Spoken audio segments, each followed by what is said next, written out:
District of Conservation is sponsored by CFACT. To learn more about our sponsor, head over to cfact.org. Thank you so much for listening.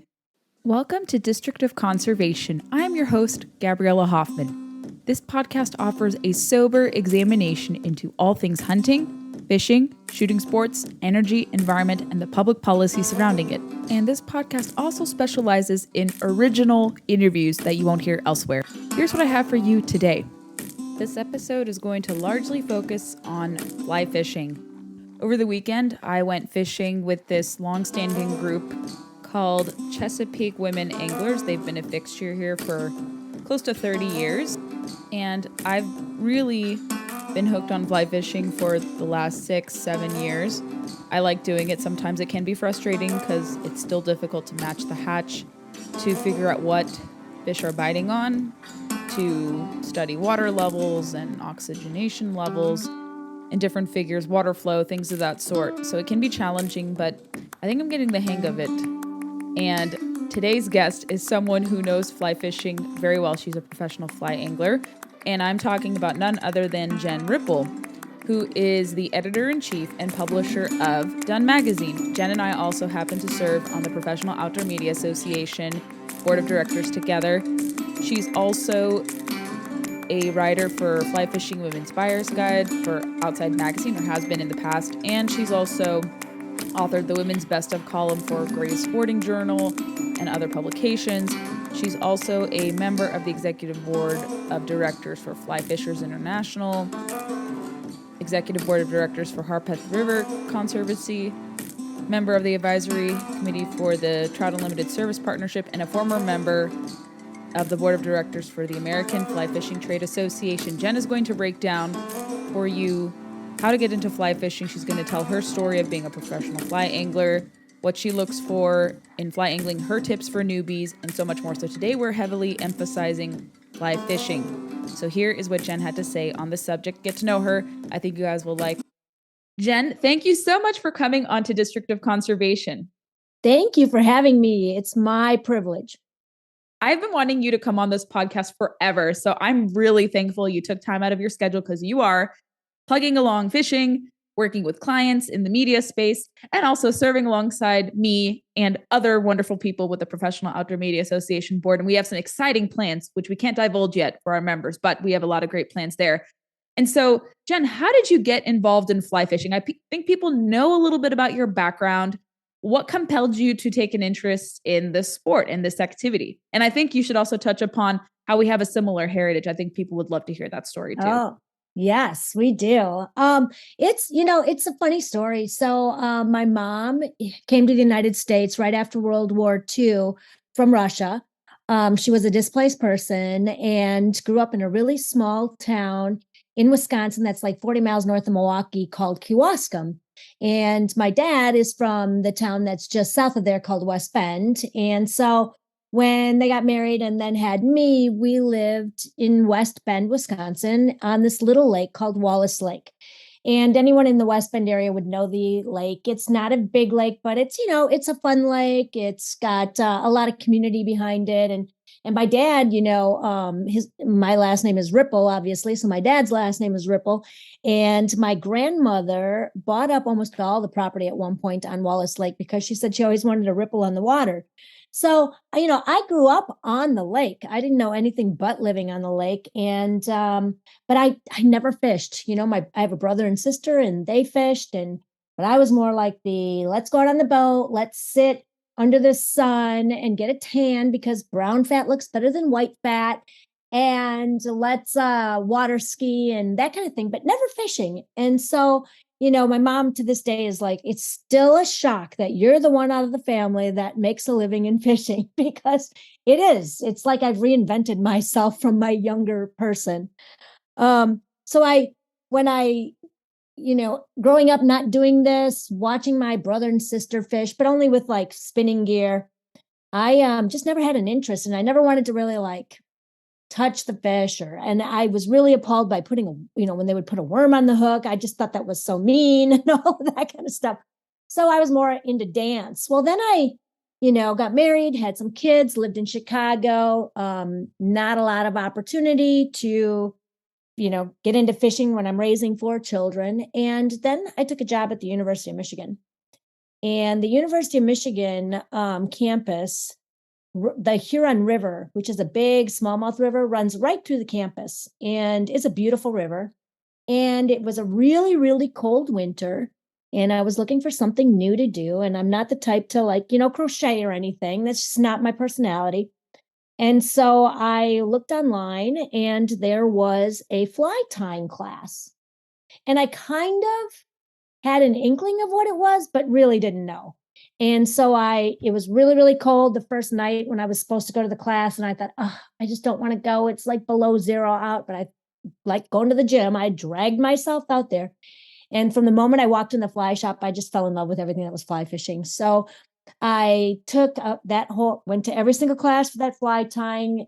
So came into fly fishing through the back door of fly tying, learned to tie flies. And then from that point forward, when the ice was off the Huron River, every day after work, I would just put on my waders, walk, 30 feet to the river and just spend hours in the river teaching myself to fly fish. And so it's been a big, giant black hole ever since.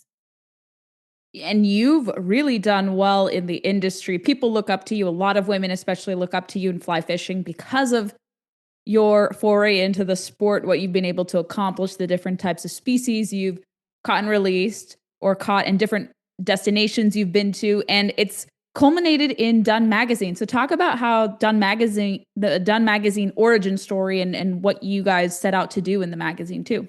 Yeah, sure. So when I moved back from Ann Arbor back to Chicagoland, I still obviously was very, very involved in fly. And I moved to an area called the Circle, in a little area of Chicago called Norwood Park. And there's this little tiny fly shop. It's more of a rod building shop, but it's right there on the Circle. And it's called Corin's Rod and Reel. And I walked in there.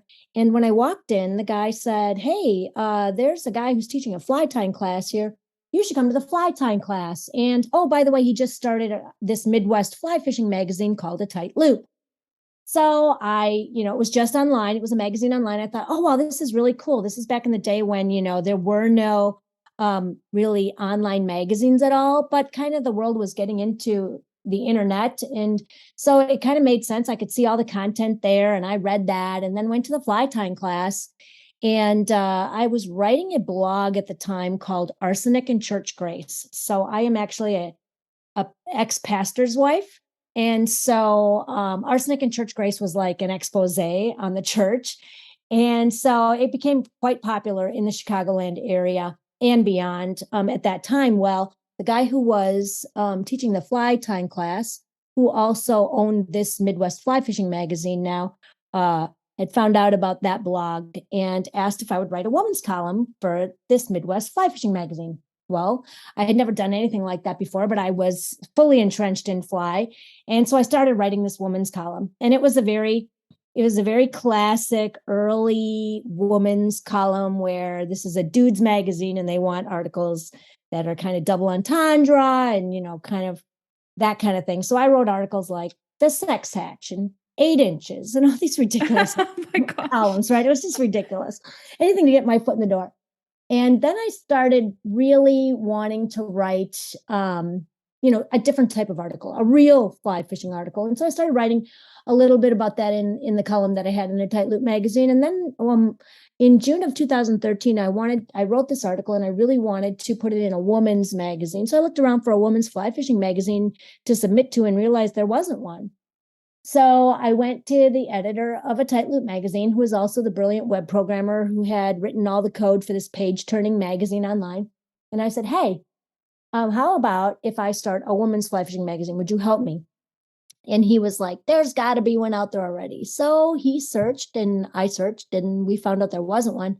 So that was June of 2013. And by September, I had my first magazine. That's incredible. And what are some samplings of pieces you guys have published? Is it like how-tos? Is it storytelling? What is the type of content? It's all of the above. So when I was starting the magazine, I really wanted to give women a place to tell their stories, a home base.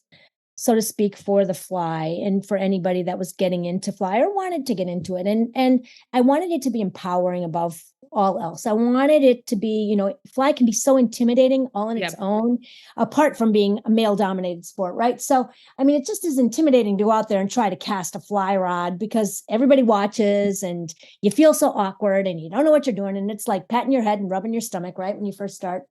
And so I wanted to break down that stereotype and I wanted to take the intimidation away from it. So the way that I am empowered by content is by the everyday angler story. So if I tell a story of a woman, a professional fly woman like Meredith McCord, maybe April Vokey, brilliant, great, or even myself at this point, great women in the sport who have been in it a long time, who consider themselves professional fly anglers. If I tell their story about how they caught a giant tarpon on fly, that's great, but that's not going to tell the everyday woman who's considering maybe picking up a fly rod to think like, oh, I could do that, right? But if I tell the story of a young girl whose dad was an avid fly angler who always asked her to come fishing with him and she had never had any time. So one day, her dad died suddenly and she was, just devastated and walked out into the garage and saw her dad's fly gear sitting there and put on his waders and his boots and picked up his fly gear and went to the river and worked through the stages of grief with her dad's fly rod.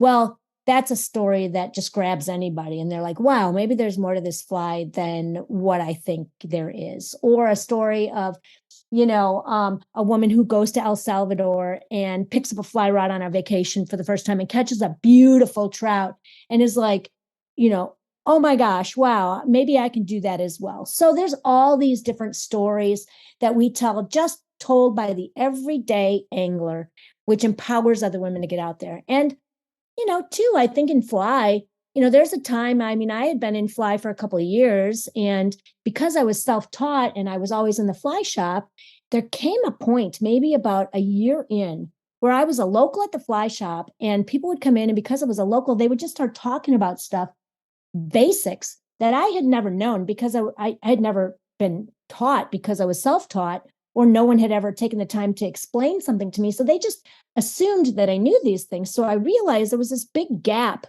in my own learning. And I thought, well, if I have this big gap in my learning because people just assume that I know this, but I don't, and now I'm at the stage where I'm embarrassed to ask because everybody assumes I should know the basics.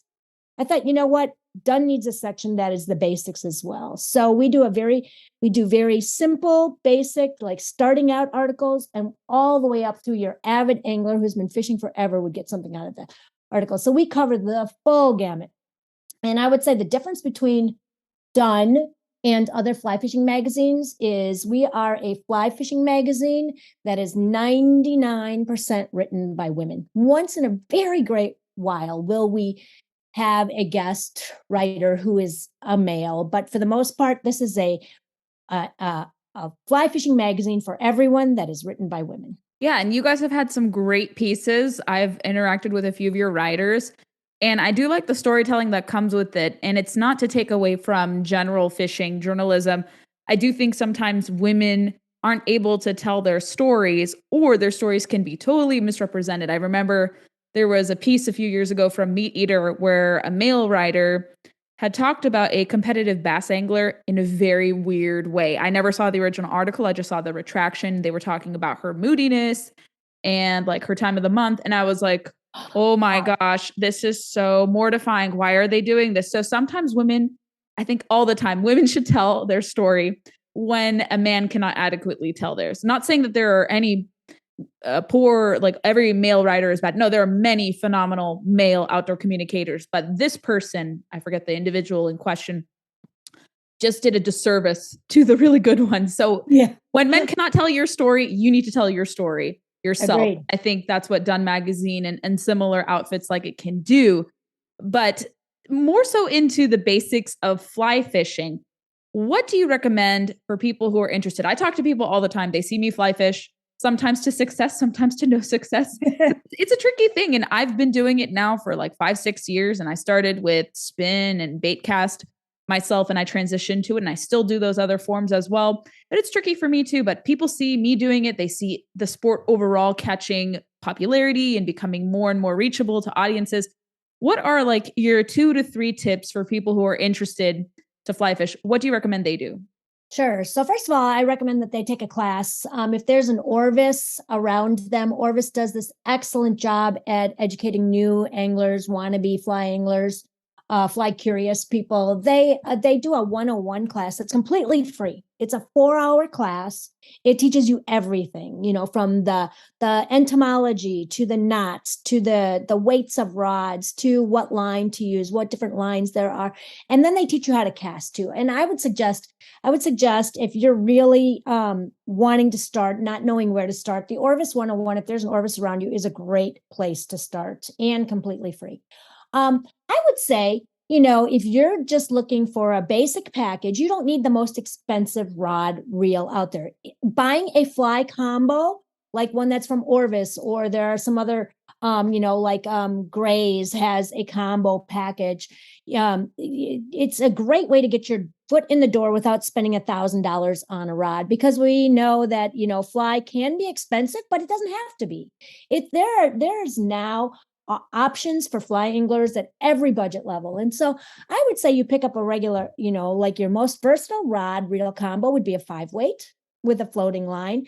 And then do yourself a service and go to your local pond where there's bluegill and bass and put on a terrestrial, which would be like an ant, a beetle, a grasshopper pattern in the summer when those bugs are around. Because if you think about it, as a new angler who's just learning how to cast and how to strip line in and what to do with the fly on the end, if a grasshopper falls off the bank into the water, it is spastic. It's jumping around. It's trying everything it can to get out of the water.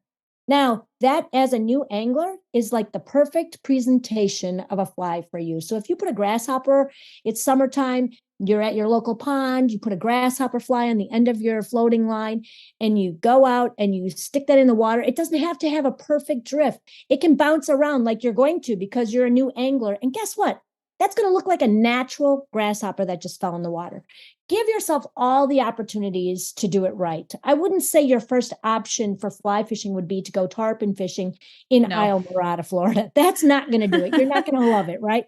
Make everything possible that you can have a great time and learn, and get yourself involved in a group. Like as women, United Women on the Fly has locations all over the place, or local fly groups or Trout Unlimited chapters. They're all over. And these are full of people who love to fly fish and who love to teach new people how to fly fish. Now, people have talked about how fly shops can be intimidating places and people can be, mean in the fly shop. Yeah, you know what? There are mean people everywhere. And if you walk in as a woman, one of my pet peeves is women who will say, "Oh, well, I went into a fly shop and they treated me poorly because I was a woman." No, they treated you poorly because it's a fly shop and that guy's not a nice guy. That's it. They treat men just as bad as they do women. Yep. So this is not a man versus woman thing in fly anymore. And so, I just feel like if you're going to go, find a group, find a friend, reach out to me, reach out to someone else that likes fly, that does fly fishing. There's so many people who just love to take someone else fishing and see them catch a first fish on a fly. Those are absolutely good recommendations. And I want to speak to Orvis too, because I love the local fly shops. I've been able to befriend 2 employees of one manager and a previous manager who helped me learn how to fly fish. He was overseeing my Orvis 101 course. Duber Winters, a really cool guy. And I think he has since kind of retired, but still does fishing, but he doesn't work in Orvis anymore. Really phenomenal fly guide. And he made learning fly fishing the most seamless, enjoyable thing ever. He was really delicate and nice, not like, oh, you're a woman, you need delicacy, but he was really understanding and very nice. And he's like, oh my gosh, your casting's improving so quickly, and just encouraging. And that's what you really need. And then the guys at the Orvis in Arlington, local to me and also to Tyson's Corner, and they're in Northern Virginia for those who are unaware where that is geographically. They're scattered all over the country. The guys are very friendly. They really, and women who work there too, but I've mostly encountered male employees there. But it's a super welcoming place. They even sometimes let you go fishing with them for free, like for free clinics. I've done the shad run with them. And sometimes if I don't have like a fly or the appropriate strike indicator or something, they will have it for you. So sometimes in addition to like paid trips that they offer, like really nice kind of glamping trout experiences all over the Commonwealth or all over the region or even out west, they do offer a lot of free fishing opportunities, do it yourself opportunities too. So it's not just like you're only shelling out money to learn how to fly fish. Once you take an Orvis 101, they also have a lot of free options too. So depending upon where you live, you can even get a lot more than just Orvis 101. So I wanted to plug that in as well. Yeah, I love that. And you know what? I think that a lot of people, they think that fly fishing is hard, and really it's not. Fly fishing is not as complicated and difficult as it looks. It just takes a little bit of time and a good instructor. Indeed, it absolutely does. But I've noticed it is becoming a more welcoming sport because I had naively this perception that it's mostly for like wealthy people or like a certain type of like angler, someone who like shrugs off eating fish. You know, you can't be a put and take fisher or angler and fly fish, but I've met people who do both put and take and catch and release. And that's kind of my philosophy too. But it's a lot more ecumenical and welcoming a lot now because a lot of barriers have been opened and overcome. And I think that's a good thing because we want people to discover the style, especially if you're fishing in more restrictive waters, like very delicate streams. You want to practice catch and release and only use fly tackle rather than using like a treble hook or something that could have a lot of negative impact onto the fish, their gills, their mouth, especially if you're catching and releasing. And so I think fly fishing is good with imposing ethics in that regard. And Jen, is there anything else you want to add before we conclude our interview? Any important topics or tips for fly fishing even more? Well, you know, for me, the thing that got me into conservation, it was never on my radar before I got into fly. And the group that I joined, the Michigan Fly Girls, you had to be a part of Trout Unlimited in order to be part of their group. And I didn't realize it at the time, but how brilliant is that? Because, you know, fly is very conservation minded, from the way that you handle the fish to the way that we protect the waters, to everything about it is just, you know, giving back and not always just taking. And what a great and important lesson that I learned through fly, you know. And so I think that if I was going to say anything about fly, the most meaningful thing that I've taken away from it is my love of all things natural and the conservation that it brings, so that I've become a huge conservationist because of it. And that's, you know, another reason why, you know, let's get more people into fly. The more people that we get into our hunting and our fishing spaces, the more people love those areas and want to preserve them. And that's what it's really all about. It truly is. And I think why would we take a resource or why would we engage with a resource for catch and release purposes either if we didn't want to leave it better than we found it? Why would it would be so counterintuitive to take everything out of the water? I really dislike poaching. And what I've noticed here, and it's not the fault of my agency, but we have people who follow the trout stocking boats, Yep. trout stocking trucks, like, you know, a coyote is chasing a road runner in that sense. And maybe there's another better parallel, but actively like a fox looking after prey. I think that's a better metaphor. And they get outfished within a week. And you go there and you're like, okay, maybe I'll have a chance of catching, let's say, primely stocked trout in these urban waters or prime fishing areas outside Shenandoah National Park. And you can't find any because people take more than their lot or they poach. And so I have to talk to them and be like, what can we do? What can we do as anglers to prevent that or lessen that from happening so more people can enjoy the fishery? But it's like, that's my only frustrating thing with fly angling sometimes is I can't do it all the time because there's no fish to pursue when that happens. But the stocking program is phenomenal. I love it. We wouldn't be having the amount of fish we do without it, imperfections or not. But I just wish that they would be a little more helpful with preventing it's the same here in Tennessee. It is exactly the same. And I don't think that that's an unusual experience, unfortunately. Jen, how can people connect with you, learn more about Done, plug in all the social media links and appropriate web links, please? Yeah, sure. So you can follow Done Magazine at DUN, like the mayfly, dunmagazine.com. And my email is very easy, and I'm always open to receiving emails. I'd love to help you in any way along the fly journey. That's just Jen, Jen, at dunmagazine.com. Perfect. Jen, it's always so great to talk to you. We've been working behind the scenes, cooking up a lot of stuff with POMA. And we can't wait to share that with everyone in the public very, very soon. But I enjoy talking to you. I know we'll get to fish at some point together, maybe when we do our upcoming POMA conference. I hope we can fish together in each of our respective waters. I'd love to show you some Virginia waters, and I'd love to see some Tennessee waters too. So thank you for coming on and talking about Dun and the virtues of fly fishing. Thanks for having me. Thanks for listening to District of Conservation. I hope you enjoyed today's episode. If you haven't already, make sure you find us on your preferred podcast player. We largely circulate on Apple, Spotify, and countless others, but those are our two big podcast platforms we want to push. Make sure you're subscribed there, especially on Apple.